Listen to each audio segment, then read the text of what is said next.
Drew Spence, the Dynamic Spider-Man Plus.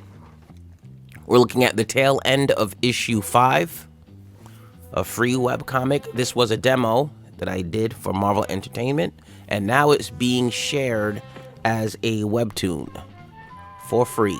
So I go over it.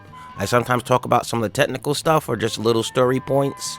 I haven't read it in a little while myself, so it's a little bit of a treat for me to go over it and take a look at some of the stuff I put in the book.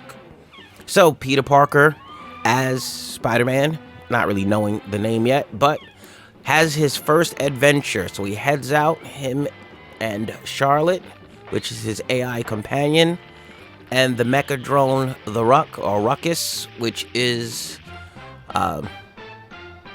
machine created by Dr. Ock, which is supposed to be used for urban projects to repair buildings, to remove rubble, excavate, all sorts of urban planning stuff. And it was taken over, sold out to the military, and converted to a weapon. Charlotte, on her way out the base, grabbed one and was hiding it at Peter Parker's place on his rooftop. She went to go see Pete because Ben was communicating with her as, you know, the secret leak of information that he was building his quote-unquote conspiracy theories on. And with his passing, Charlotte sought out Peter. So now they've sort of teamed up and they've decided they're going to do some good things with all of this technology and machinery. And the first thing they did was they assisted someone that was caught up in a building fire. And now there's some side effects of using this technology and the suit. We had covered way back in the book that soldiers were having a hard time using systems like this. And Peter Parker is now finding out the real reason why. So he collapsed and basically passed out from either exhaustion or some sort of fatigue hit him. Doc Ock was in an underground abandoned subway area, drove down there. He plugged into computers at Syntech, basically hacking their network, and found out part of their sinister plot and what they were up to. So if you remember in the original opening of the book, there was an attack and they cut all the surveillance footage in the area so no one really knew what happened, and they put out a phony story that had layers. So the first layer they put out was industrial accident. The second layer they put out was terrorist attack. So people thought a bomb went off in the building. So that was layer number 2 that people were led to believe. And, you know, it's a little bit of a trick that if, you know, you tell 2 lies and someone discovers the first one, it leaves them believing the second as if that's the uncovered truth. So with that, they thought they had disguised their tracks and looked like the victim that the terrorists were after this company too. And it would tell anyone who was into this stuff, why would a company, you know, be part of a terrorist activity if they're also the targets themselves? So it threw a lot of water on the terrorist activity. And he's uncovered that they've got the surveillance footage. And when they, you know, they sent men before trying to eliminate him. So he's here releasing the video footage. And he's going to get involved. And he's found out some more information. So now we begin with Peter Parker waking up. He's been affected. He's not really sure exactly how much.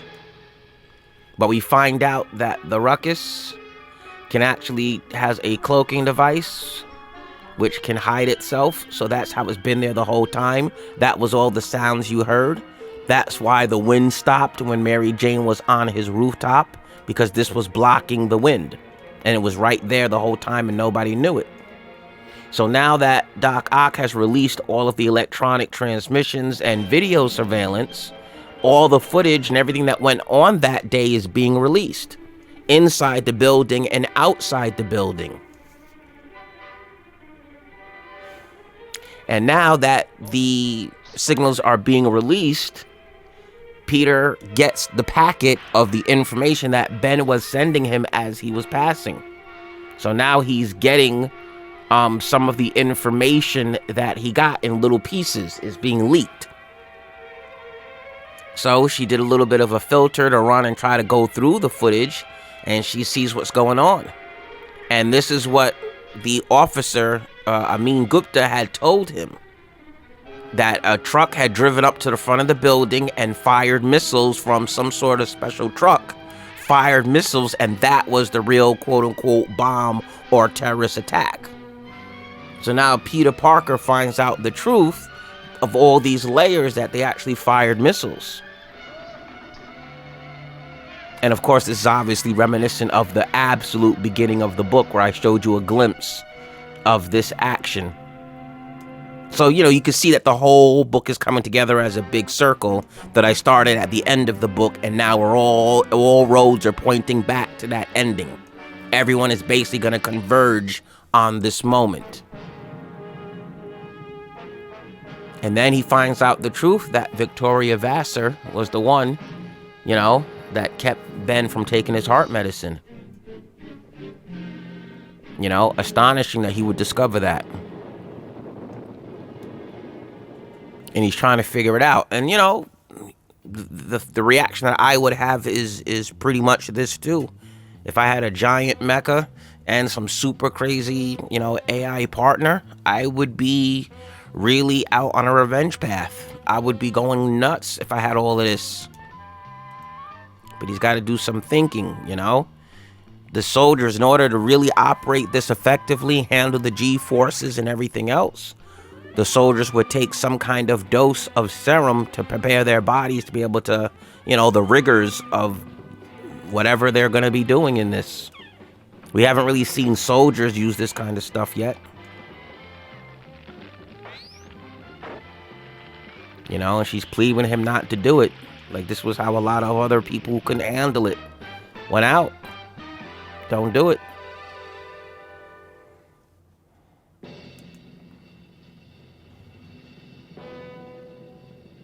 And he goes for it. So, with that, he takes the serum. So we have police activity, or at least fake police activity. So it seems the first attack that they did with the missiles, they drove a police truck. This is what Amin Gupta had witnessed.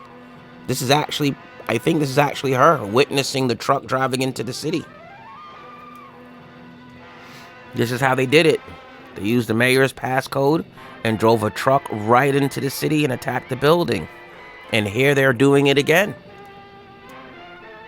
They're about to try this same technique again, this same tactic. Grab a police escort and drive a truck right through the gates and right to wherever they're going and launch a terrorist attack. So this is that gang, or at least she's from that gang. If you remember, she's high level, but she was in that gang with a dark wraith in that church. And they're the ones behind this, executing their plan with these other gang members pretending to be some law enforcement, wearing their uniforms, using one of their modified vehicles. Yeah. One of them gets grabbed. And look who should appear. Apparently he's been working on his stuff. They say he took a whole bunch of unknown tech in boxes and stuff. It's probably this. I mean, his truck was loaded, but it's probably all of this stuff. Who knows what else he has at his disposal. But yeah, he's obviously worked on it a little bit. This looks a lot like what he used to have, but now he's got some sort of body armor. You could tell, this is the soldier parts of it. I mean, obviously, if you were going to be digging through rubble and trying to save people and fight fires and do all this other stuff, you'd have a specialized protective suit on, so that would be the origins of this kind of an idea. But when you, switch it over to a military use, you get this. So many parts to absorb. He says Duchamp's energy shield. You can't see it, but there's a spherical tensor obstructive projection field. And I like the fact that this is actually STOP. S-T-O-P. I thought that's funny. Usually I do put the full acronym in there, but that's funny. He wants to actually explain to her. You can tell he's kind of slipping, but he's still there together, but he's kind of beginning to slip. And he wants to sit and explain to her how it works, The scientist wants to really explain to her the technology behind this. He's just getting a little bit lost. And then he tries to tell her a story. We'll skip past that part. But he tells her a story about the end of the world. You could read that.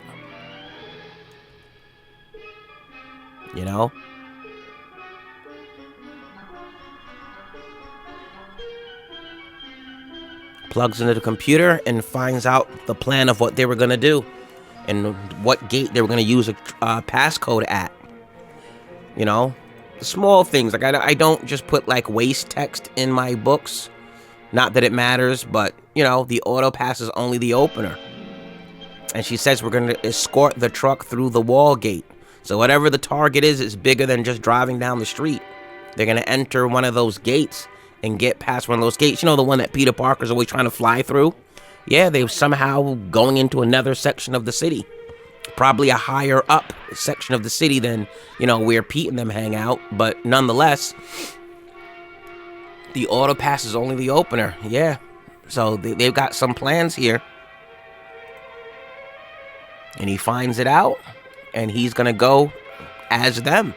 So it's going to be kind of weird that it's almost like he's going to be impersonating these gang members, impersonating police officers, impersonating terrorists. In some weird, circle. They're all everyone's pretending to be something they're not to activate. But this is where we're at now. So he's going to go and escort them,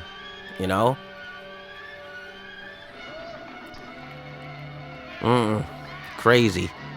But he heads out. I like this 991. But yeah, that's what's going on. This is the Dynamic Spider-Man Plus. We're ramping up, obviously. Everything is going to come together in the next couple of books. Series updates on Thursdays and Fridays until we hit our slowdown near the end. And that's about it. I'm Drew Spence. This is the Dynamic Spider-Man Plus. I'm free to read right now on webtoons.com. Don't forget to share, like, subscribe, all of that stuff. Tell one of your friends about the book. Send them over to read it. Don't forget to give it a super high rating, like it, subscribe, all the other stuff that you do with social media. I will see you guys in a week.